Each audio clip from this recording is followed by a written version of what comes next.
Turkumidan bo'lsa ham kichik bular o'ljasini ko'rganda spiralga o'xshab aylanib tushsa, bular qanotini shunga yig'ishtirib, bo'ynini qisib 240 km tezlik bilan tushib turib o'ljasini ushlaydi.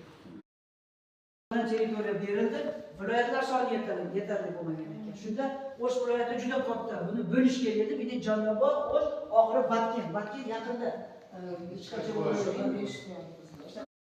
Hamma odam O'zbekistonga tushunadi.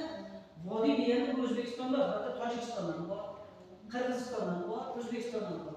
Butun tog'lar Qirg'izistonda joylashgan.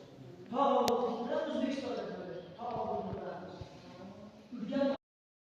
shundan keyin Kazakskiy SSR bo'ldi. Qirg'iziston qattiq oldi degan. Ya'ni Qirg'izistonda tashkil qilish uchun butun O'sh viloyatini berib olyapti. O'sh viloyati bugungi kunda Jonobod, O'sh, Jonobod, Batken. Hozir mana Jonobodda Manasni otashibdi. Poytaxtga ham ko'chiradigan gap bor ekan. Yaqin 3-4 yil ichida.